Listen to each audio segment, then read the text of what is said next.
What is up, my fellow parents? Hey, when Jordan and I craft these podcasts, we try to keep it real positive, right? Uplifting, positive, encouraging, all that good stuff. But today we're going to do that. But we have kind of a negative or a juicy, edgy title. We were just chatting about what episode we could do. And we're like, you know what? Let's just turn the table. So today we're going to be talking about horrible parenting. But we're going to do it in a fun, lighthearted way that doesn't leave you feeling, guilted or shamed. But no, you're going to feel guilted and you're going to feel shamed. But just so you know, me and Sean have felt the same feeling. Yeah, that's so good. It's okay. That's fair. But before we get into it, I think you're really going to love what we have to say, especially I have the last point that I'm going to share at the end of this podcast, because it'll be about 30 minutes. I hang on for that because I'm very excited to have you hear what I want to share with you. But before we do, I want to just celebrate something real quick. So you heard me share this many times that doing a podcast is, for me, it's kind of a lonely, weird experience. I'm speaking into a mic 2 to 3 times a week, and no one's there. No one's like smiling. No one's laughing at the jokes. No one's clapping, right? There's barely little feedback. So when I get messages from you guys from all these different countries all around the world, sharing your thoughts on this, it means so much to me. So please keep writing Jordan and I. Use your Amazon reviews, your Spotify reviews, your Apple reviews, and please, if you enjoy this, please take a couple minutes out of your time. So Jordan, I was just typing in like the Sean Donohue show onto Google, and I was surprised because there's just all these different podcast platforms now that people are listening to us on. Right. And so I just want to read 2 that I found from Amazon, because people listen to podcasts on Amazon from a year and a half ago. Can I read you a couple of these? Please. All right, so Sheena Dorsey, thank you so much, Sheena, for writing us. And she says this: these guys are so easy to listen to. They give such useful advice and guidance, tools to actually use in real life. No guessing. I'm so glad I found these guys. 5-star review. How cool is that? Nice. Yeah. And just so you know, we've only picked the good ones to help us feel good. So if you left a negative review, we're not reading it. That's not true. Actually read a negative review you have. I'm teasing. A couple weeks ago, and I loved it because it was good feedback. It was about, hey, too many ads. So I talked to my podcast agency, and I was like, what the crap's going on? Too many ads. Right. And we turned the ads way down because they had kind of taken advantage of it. And 2 ads. Anyways, this one from Eric McIntosh a year and a half ago. It says, great parenting advice. I love this podcast. He really knows what he's talking about. He's all about connected with you and your kids. I already see improvement in my relationship with my children. I wish I found this podcast sooner. I definitely recommend this podcast if you want to improve your parenting. Dude, that's great. That's heartwarming. Spread the word. Spread the word. It is heartwarming. And you know what's funny? I don't do this other than just like I get to hang out with Sean, and we're friends from when I was a child, and it just gives us time because we live on opposite sides of the country, and it gives us like an hour a week just to like hang out with each other. Well, like I know, and I learn a lot, right? So I learn a lot too. I was chatting with a neighbor the other day, and we were talking about I'm gonna tell a story here. So. And I recorded it. So I'm sitting at the dinner table, and I'm hanging out with these kids who are over at my house playing with my other kids. And they were talking. All of a sudden, they're like, yeah, it's like the Hawk-Tua girl. And I was like, oh my gosh. Yeah. What did they just – I was like, what'd you say? Like, the Hawk-Tua meme. And I'm like, OMG. And I'm not going to explain what that is, but by time now, most people know this girl was being interviewed. And, she's called the Hawk-Tua girl. So I'm like, these kids are like 10 years old. I'm like – oh, we're getting to that time where like information is coming to them. So I put record onto my phone. I was like, tell me, what do you guys talk? Like, who is this person? Right. I'm just like being super naive. And they're like, it's just this girl. And it was just really funny. And, she was a country girl, and someone put a microphone in her face, and she was like, and my son goes, she goes, you Hawk-Tua on, you spit on that thing. And I was like, Oh, okay. My gosh. And I was like, what does she spit on? And I kept digging. And they were like, I don't know. And I was like, you mean just like you just like spit on stuff? Like, yeah, you just spit on stuff. And I was like, okay, all right. So it's going over their head, but they're starting to get the information. Yeah. And I was sharing this with the kids' parents. I'm like, dude, this was so funny. This just happened, right? Yeah. And they were freaking out. They're like, oh my gosh, this is too soon. They shouldn't know what that is, And I'm just like, I'm like, well, that's a day on we this live in. podcast that I'm on every week, I learned that like if we don't talk to them about this stuff, Yeah. they're gonna learn it from their peers. Yes. Because they were like, what do I do? What am I supposed to do? And I'm like, well, you need to Yes. kind of confront them and talk to them about it. Yeah. Because if you don't, someone else will. And I Exactly. learned that from Sean on this show. Yeah, and so dude. I had to take a moment where I had to like pull my son aside, have a one-to-one with him, be like, hey, because I knew if I buddy. didn't, they would just, say it at school and the teacher, who got to. knows what would have happened. That's a great parenting story. And I did a video. I don't know if you saw it on social media. It's been seen by millions on different platforms. Where on New Year's Eve, they have this very popular American DJ named Diplo. Diplo is the most famous American like EMD dance artist. It's dance music. That's what he Really? makes. Okay. Yeah. All right. And so they had him on with Andy Cohen and Anderson Cooper. And they're interviewing him. I did see this video you posted. Keep going, please. And I think Andy Cohen just asked him, just real casually, on this show, hey, where's the most like regular place that you've ever done LSD? I think it was. It wasn't the most crazy place. It was the most like regular place. I believe that was the question. And then Diplo proceeds to say, who I believe has a 6-year-old son, I'm on LSD right now. I'm high right now, and I'm tripping. And then Anderson Cooper and Andy Cohen end up giggling, laughing. They're very much glamorizing LSD. And it's like, you're so cool, you're so funny, you're on LSD, it's New Year's Eve. And I just did a reactionary video. And as a dad of 3, as someone who's seen teenagers on LSD, have had problems with LSD, I just did a reactionary video. I said, look, this is not okay. They were like glorifying that that guy was tripping on television. This is not cool. There's children watching this. There's teenagers watching this. You're totally normalizing an extremely dangerous drug. And the video has done very well because, one, I don't think people ever talk like this. They don't ever talk about like, hey, this is not okay. My kids are watching.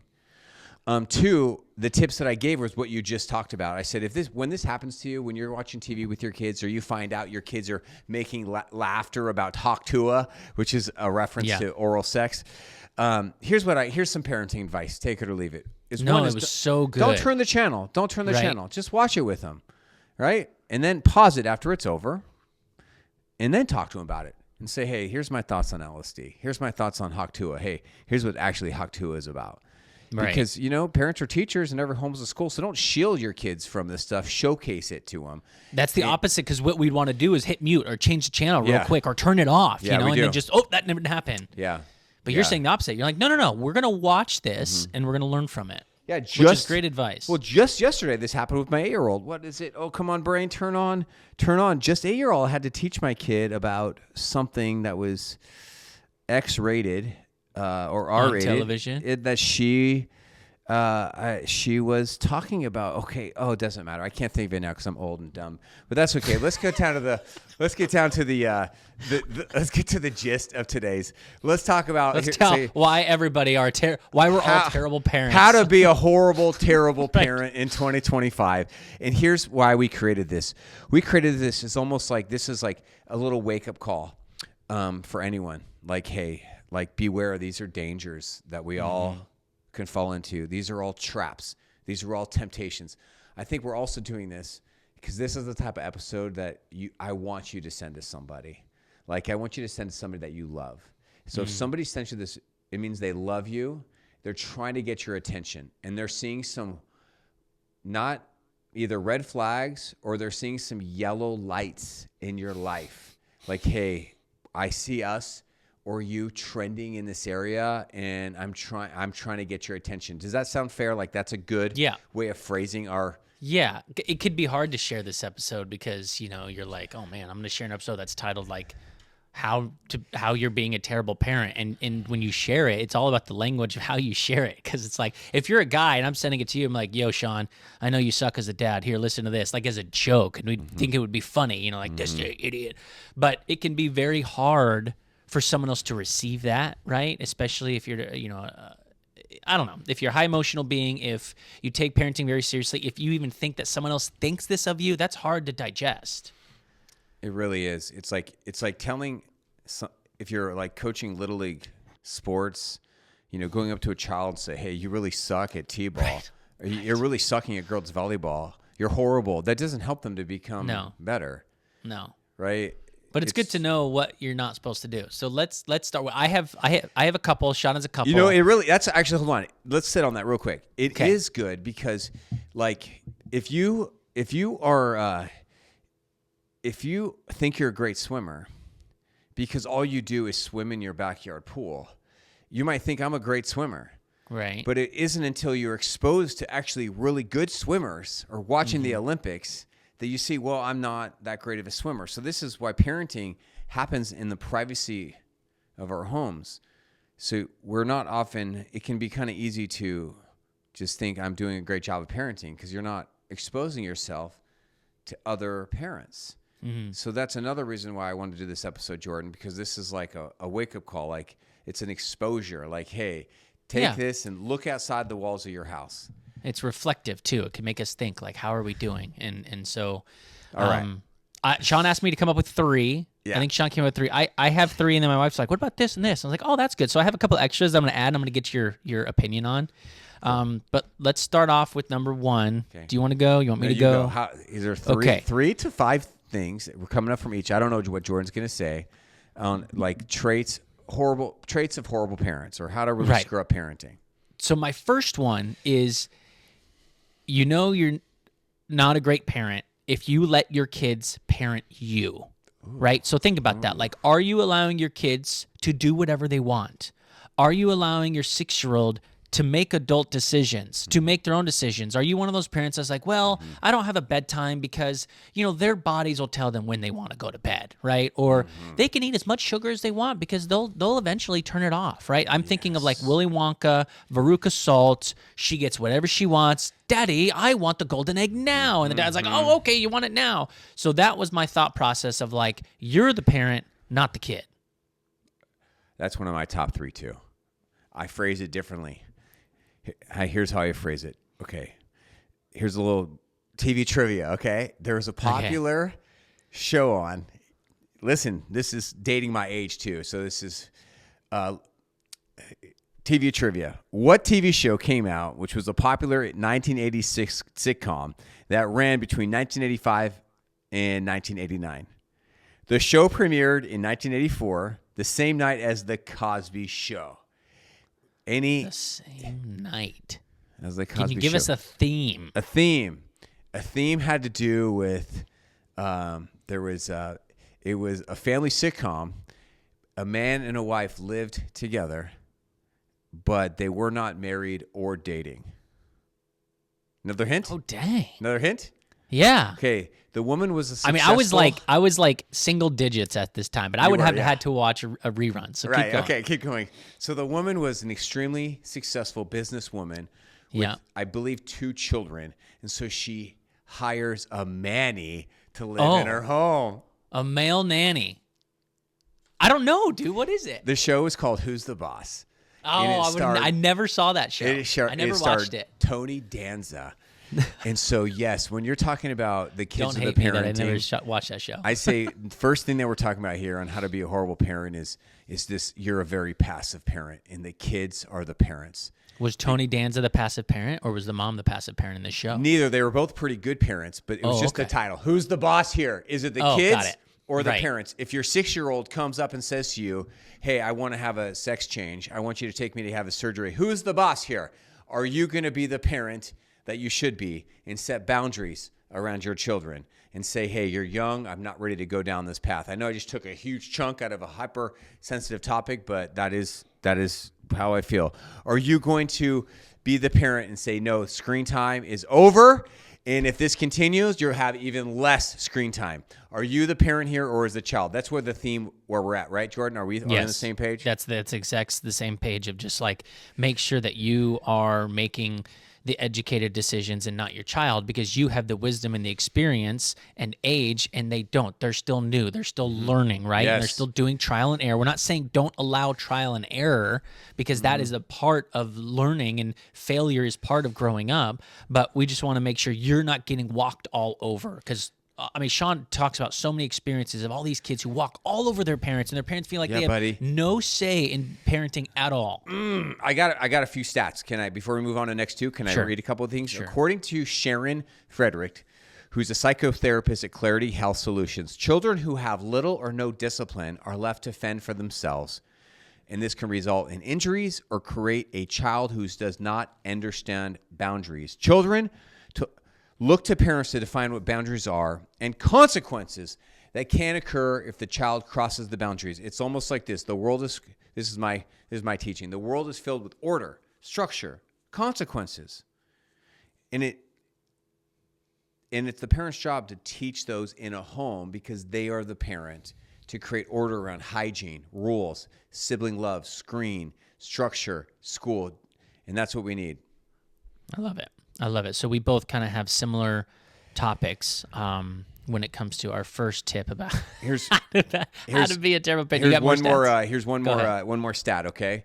In a 2016 study, it found that college kids raised by permissive parents, right? Okay. So who's the boss? Yeah. Kids are the boss. Right. College kids raised by permissive parents had more perceived stress, and they were less mentally healthier than other kids. Mm-hmm. More stats. Another research shows that permissive parents can lead to obesity and more cavities in children. And a 2019 study showed, and this is from healthline.com, that children of permissive parents are more likely to be victims of bullies. Mm-hmm. And it can also lead to teenage drinking. So, who's the boss? How to be a horrible, horrible parent? It's just be a very passive parent. All right, what's number two for you, Jordan? All right, this is going to go back to a healthy relationship. Okay, if you are one to be in a healthy relationship, my thought was, if you're in a healthy relationship and you're choosing your kids over the spouse, you may be being a bad parent. Oh, I love this. Okay, yes. This is to a point. I don't want you thinking, it's okay to choose your spouse over your kid all the time. But I'm just saying, don't always do it. All right. So if you're ignoring your spouse and you're attending your child to its every need, you're not backing up your spouse when he or she needs it, it might be a sign that you're being a bad parent. You need to be on the same page of your spouse. Yes. You need to sometimes choose your spouse over your kids and go do something without your kids and with just them to make sure you have a healthy relationship, which means you're in a healthy parenting, which means you're going to have healthy kids. Here is if you're single, let me give you a dating tip. All right, when you go on that date, make sure you do not say this. Do not say, hey, I'm looking for a partner who is going to be good for me and we match up, but my kids come first. Right. Don't say that. Okay. And if somebody says that to you, I want you to consider saying this back to them. Hey, I know that's kind of like what we're supposed to say. I know you love your kids and I love my kids, but that's actually not what I'm looking for. I'm looking for somebody who we're going to be one together. We're going to be potentially married together. Mm-hmm. And we're actually not going to put our kids first. We're going to put each other first. And we're going to figure out a way to love our kids properly and to put them in an amazing, loving, proper place as second. That's what I'm looking for.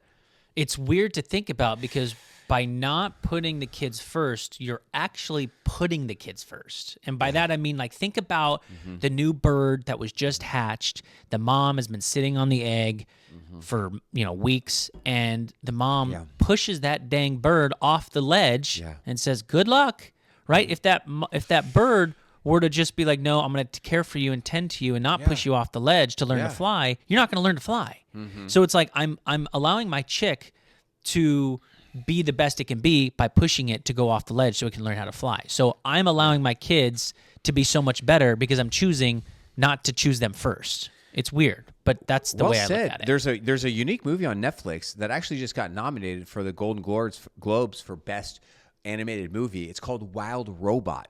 Dude, great movie. Amazing movie. I could not believe how good that movie was. It's a fantastic movie. And the artwork of the movie was so... But I was watching that movie.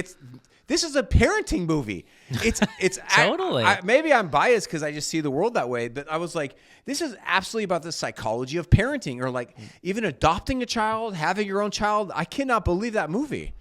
Yeah, and it kind of goes off that theme of this robot has to take care of this little chick, and it's a robot, and it's not a parent, but it kind of becomes its parent. It's pretty cool. If anyone hasn't seen it, go check it out. Well, yeah, because that's how like motherhood and fatherhood feels for a lot of us. This is not in my programming. I don't know what to do here. Right. Like I'm scared. What's going on? What am I supposed to do? And then then the programming just happens. All right. Yeah, man.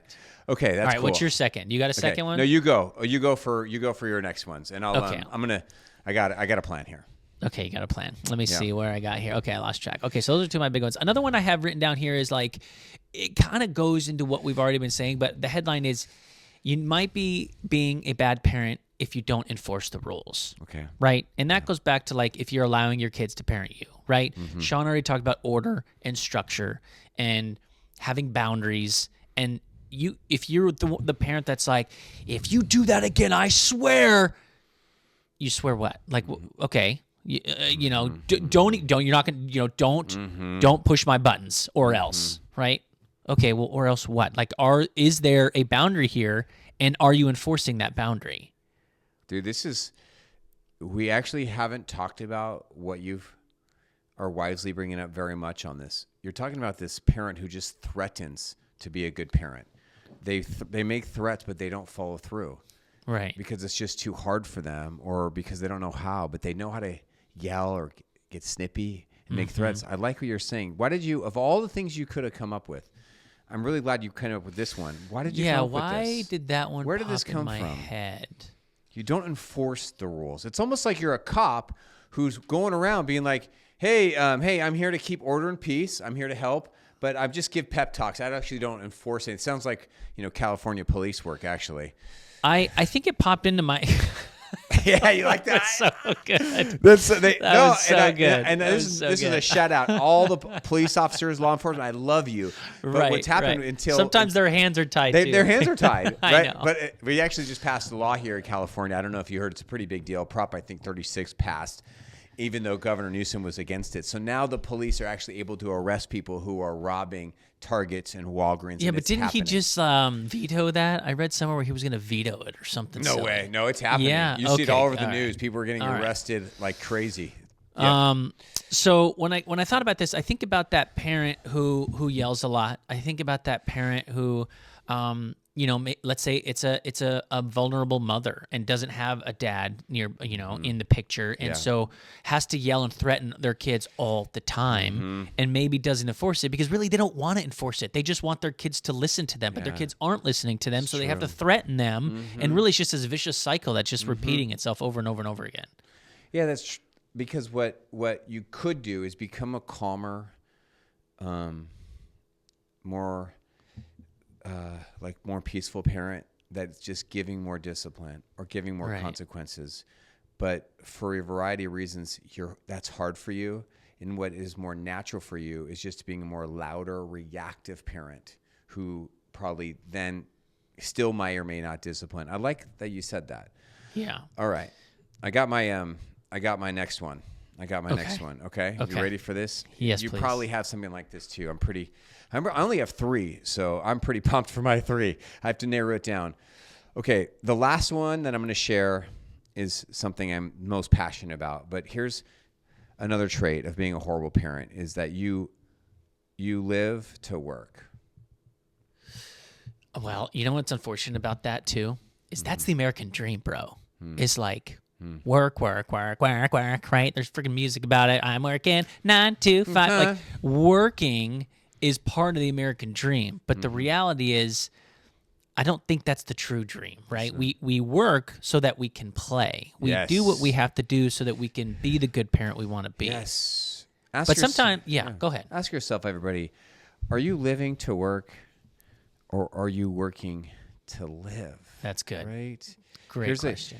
I actually asked Google, and this is what Google came up with. Live to work is an expression that describes someone who's so focused on their work that they have little or no personal life outside of it. People who live to work are often passionate about their job, which is great, right? Which is great. And they may find it difficult to balance professional and personal lives. They may enjoy challenges and thrive under pressure at work, and it may even stay connected to work during their free time. I think how I would phrase it, because I'm not a Google, I'm not a robot, is there's something just going on in your identity where you're wrapping, you put people that are workaholics or are working to live. It's like they find so much of their meaning, their purpose, their dopamine, their identity in their work. And there's a fine line between loving your work and thriving in that and your calling. But you cross the line, and now it's like you're prioritizing your work over life and over your children. Okay, I have a question here. We'll go farther. You know what they say? If you love what you do, you'll never have to work a day in your life. Yeah, right. Okay. Yeah. So let's take Sean Donohue for a second, Yeah. because your work is basically what you've done in your life, right? You're just great at coaching and helping and understanding teenagers and understanding kids and understanding parents and understanding what's healthy and what's not. So you almost like, you can't turn it off, right? Because you're just living life and doing what you do best. So how do we do that? How do you, like if you're out at a basketball game with a bunch of friends and you notice something, you almost have to choose, like, I have to purposely not try to think about work and what is happening here because I'm just ready to play. I can turn it off. I do turn it off. And every single person listening to this can turn it off. And you have done this. You excel at this. You're extremely successful in your field. You've reached the top. You're on the Weather Channel. And I know you well enough to know that you know how to turn it off. And this is family time. This is it. This is. I have a trick too. If I just tell the wrong forecast enough to my friends, they'll stop asking me. Oh my gosh. They'll stop asking you. That's funny. Like, dude, Jordan doesn't know what he's talking about. He's always wrong. Like, yeah, because I don't want you asking me. Right. So the thing about it is, like, I'm actually I'm going to be flying out to Utah in a couple of weeks to speak at a Utah Tech Week, and they want me to come and speak on work-life balance because I guess the tech industry is so hyper-focused on work, and it's so like you work. You're trying to build these startups. I've seen some of those guys. They build beds at their workstation so that they can sleep in between working. Yeah, I don't know if it's true or not, but I saw a stat that Elon Musk has more air miles than anyone else in the whole country. Which, like flying. Yeah, I mean, obviously he has private Not to jets. Mars and back, obviously. No, but that's fine. He's Elon Musk. But, right. like, that's, like, I'm not trying to talk about Elon Musk's parenting because he's got, like, so many kids with different baby mamas and stuff like that. But I'm talking about for, like, it's just, where are you at? Are you really focused on trying to provide for your family so that you could still be with your kids and mentor them, share life with them? Or are you letting work or letting nannies or letting someone else, like your spouse, raise your children? Is that really like what it means? And I think I'm not going to get into this right now, but how we solve this is you must have a very strong, very healthy definition of success and what is the American dream. And what is success to you, right? Think of the dad from the movie Elf, right? He's working on Christmas Eve to try to get this dang book, right? And they're like, really, Walter, you got to work on Christmas Eve? And he's like, I got to work. And right? And that's what Sean's saying not to do. Well said. Like that was a good one, dude. That's a good reference, though, because actually kind of shows you like how, we can just justify working so much. Like, I'm doing this for you. I'm doing this for us. You want to have a bigger house, right? You like that car. Right. You want to have a second house. You want to retire when you're 65, right? I'm doing this for us. But that's just potentially, this is how like ego and selfishness and even childhood trauma. Well, my dad worked all the time and I turned out fine. Well, my parents were both working all the time, so we should both be working. And look at us, we turned out fine. Like that's the, like, look out for that. That's good. I like that, man. That was a good one. Nice. All right. What's your next one? Thanks. All right, so I gave my 3. I got a couple that I put on here. I thought they, maybe you can expand on it. You can say if this is good or not. But I was thinking you might not be a great parent if you don't have your kids back or help them when they really need it, right? So it's good. I don't know what your thoughts on this are, but like, let's say, let's just say your kid is getting bullied, right? And you're just like, well, you just got to get over it. Or, well, you got to go, figure it out yourself. That's what I had to do. Like, should we as parents be stepping in a little bit? I don't want to overstep and I don't want to handle it for them. But if I'm not helping them at all, is that a bad parenting tip? Oh, it's great. I love what you're saying. Here's a real life story because I know you like it when I tell you examples from my clients. Okay, so totally. So for everyone listening, I just do this podcast just for fun, and I make these social media videos to be helpful and for fun. But that's not really what I do.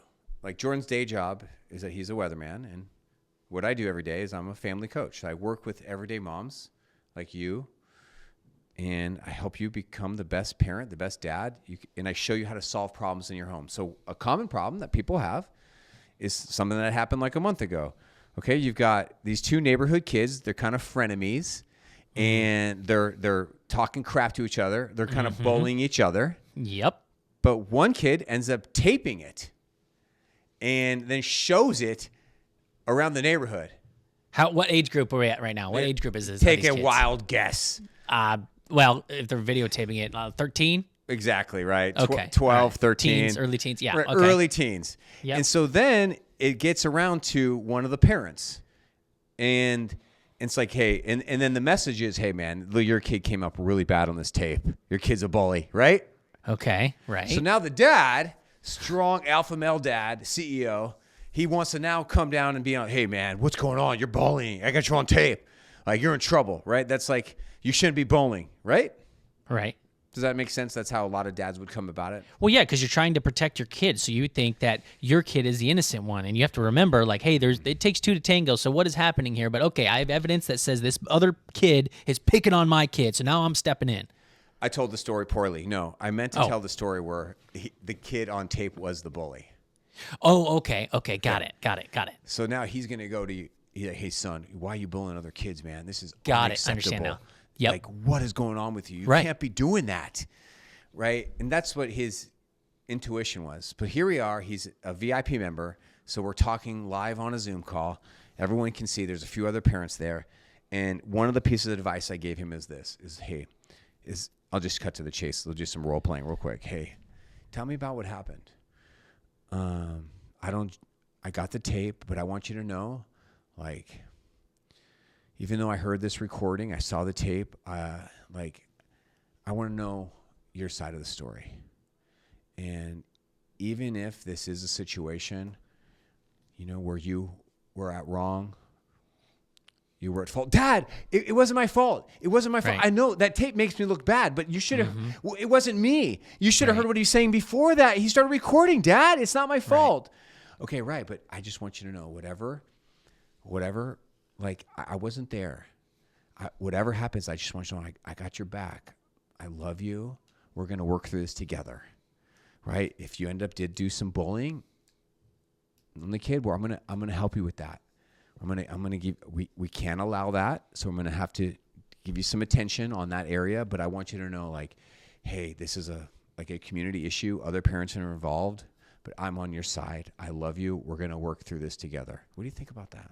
Yeah, dude, that's good because that's showing the kid that, like, oh my gosh, I'm in trouble, but it's almost like I'm not in trouble because my dad's got my back, and I can now finally open up and explain to what happened. I mean, you're still probably going to have some back and forth, but Yeah. did that dad take that advice? Have you heard the response yet? I haven't heard the response. Oh, I can't wait. I want to hear the Okay, I response. will. Okay, So that's yeah, good. from a child psychology point of view, what we're talking about is this kid still might need training, might need discipline, right? He maybe was in the wrong. Right. But what this young 12, 13-year-old boy now has is he's not alone. Like, this is a big topic. Parents are involved. But I have a lawyer in my dad. He's on my side. I have a counselor. Right. And I'm not afraid because my one person who I love and I can trust in this whole world of people who are bullying me and recording me, I have a person, and he's a great person. He's my dad. I can trust him. And if he does discipline me, well, that's okay. I will learn because I trust him. He's my dad. Isn't that just heartwarming? Like that is image? heartwarming. That's great advice. Yeah, and I haven't gotten into a position like that yet. I recently had, some minor bullying going on with one of my kids, and basically, my kid was like, oh, I don't really want to get involved. Our coach, I don't want to get involved. The parents, I just want to let you know what's going on. I'm going to try to handle it. Oh, cool. That's very mature of you. Sounds good. Yeah. And then weeks went by. Okay, I've tried to handle it. It's not working. And now I'm going to let you know, but I don't want to let coach know. Okay, well, what do you want me to do? Well, can you get the other parent involved? All right, let me think about it. So it was kind of like we were negotiating it together from a parent and a kid perspective, which was kind of cool. Because you don't want to overstep your boundaries and handle everything for your kid, but you also don't want your kid to feel like they're alone. So well said. And just to highlight something that you said, which I thought was incredible. Oftentimes what parents do is they start like gossiping or talking amongst other parents. But if you have a 13-year-old and up, they are not going to be digging that because you're like now like talking about them. So if you, what Jordan said there, if you listened really closely is asking your child's permission. Can I get these other parents involved? Because this is your life. And like getting their buy-in before you get other parents involved or before you get the teachers involved, the principals, like that is such a key part to raising a teenager, like honoring that boundary. Good. All right, guys, we are almost done. I just have one more bonus one that I want to throw out there real quick. My wife added to say, hey, what about this? Yeah. What about, you're being a bad parent if you find yourself saying no all the time. Hey, right? That's mine. That's my number one. Yes. Oh, is it? Yes, that's my number one. Dude, that's so funny. What? That's my, go ahead. Oh, I was gonna like surprise you or do a riddle. Go ahead. You go. Yeah. No, I was just like, if you're that parent that's always like, no, we can't, or no, we can't afford it, or no, you can't have sugar, or no, there's ways to compromise. And so I was just thinking, there's yeah. Oh my gosh. So okay. funny. I had a riddle. I was going to go like this. Here, can I just still do the riddle even though you know Please, the answer? I really want to hear Oh it. my, that is so interesting. Of all the things we could have had for how to screw up parenting, we both had the same thing. Wow. Here's my riddle. What do these things have in common? A drill sergeant, a pool lifeguard, a public pool lifeguard, and a librarian. What do they have in common? They all have to say no sometimes. Yeah, I mean, I made up the riddle. I don't know if it's going to make it into a riddle book. Can I go swim in this deep zone? No. They're always telling people to stop and saying no. Yeah. Shh. Quiet. No. No talking. Like they're always controlling people and telling them what not to do. They are negative people. Shout out, my aunt is a librarian, retired. Shout out to you, Aunt Nancy. I love you, but I'm just making fun of librarians. We love librarians and pool lifeguards. We do. Yeah, we do. So here's what I want you to think about is that some parents, they just kind of demand blind obedience, right? Drill sergeants, librarians, pool lifeguards, they don't really care about your feelings. They just want you to obey. Shh. Hey, no running, no running. Right. I'm having fun. I'm running the pool, right? Right. No chicken fights. So if this sounds like you, if you sound like you're a no parent, what it might mean is that you are struggling with a parenting style which is called authoritarian. Not authoritative. That's different. Authoritarian. Okay. And authoritarian, it really teaches children how to obey using intimidation, threats, aggression, or harsh punishments. Studies have found that if a child is being raised by a no parent, they are more likely to be involved as a school bully, potentially. They are more tempted to be defiant. They are more tempted to lie, sneak, or hide around that strong authoritarian parent. So if your kids are lying to you, what the answer is already. They don't trust your parent to be flexible, to see you as a kid. Should I keep going? Yeah. Here's some stats from healthline.com. Children who experience overly rigid or strict discipline can have issues with control of others, obsessive compulsive disorders, and other anxious behaviors, together with the mindset that the world is dangerous, according to Frederick, who we quoted earlier. Right? The world is dangerous. Dude, I have a buddy. I think I've shared this story before. I feel bad, but he doesn't live in this country anymore. But he had such strict parents that he had to sneak a relationship. He snuck and got married, and then finally they were accepting. But then they ended up getting a divorce because it wasn't really like love. It was just like it was trying to go against the rule of the law of the man. You know what I'm saying? But I mean, we've got to find a balance, right? And I understand you're trying to keep your kid alive. You're trying to keep them safe. You don't want to spend all your money. You don't want them to rot their teeth out. But I guess we got to be kids too and have fun sometimes. And so there's got to be a compromise. You've got to be flexible. You got to let your kids be kids, be imperfect. I'm going to tell a story as we wrap up this episode about two lions that I really want you to hear. On the other hand, another stat of the spectrum is that rebellious children who fight with their parents, break the rules, and engage with negative behavior. So essentially, one thing that might happen if you're a very strong no parent is you might be breeding a very defiant teenager on your hands who just is waiting to take things to the next level. Truth. Here's a little story. I made this up myself. All right, you ready? Yep. Okay. Once upon a time, there was 2 lions, and they were born in different caves. Wait, what are their names? No, I'm just kidding. Go ahead. And they were born at different caves by different parents, but on the same day. Okay. But they were raised very differently. The first lion was raised by parents who really wanted to keep this lion safe. And they really prioritized safety. So they were constantly telling this lion, don't stand on that rock. Don't jump from this rock to the next rock. Don't play. And anytime that the parents in the first family would see anything dangerous or anyone dangerous, they would often label them. Oh, that's a bad person. Oh, that's a scary lion. That's a bad area. You don't go there. Only bad people go there. Yeah. Now there's this forest nearby these 2 caves. It's called the Forbidden Forest. All little lions are actually told to not go into this forest. Now, let's talk about the little lion in cave number 2. This lion was raised very differently. There was boundaries around this lion, but this lion was allowed to act like a lion. They were allowed to wrestle. They were allowed to get dirty. They were allowed to jump from one rock to the next. And sometimes the lion in the second family would fall and would get hurt.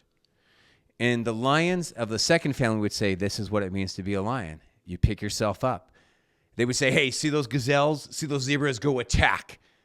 Versus in the first family, whenever they would see the gazelles, they would say, no, I got this. Let me do it. I can just do it. I will get you the gazelle. I will get you the lion, and I will bring it back to you.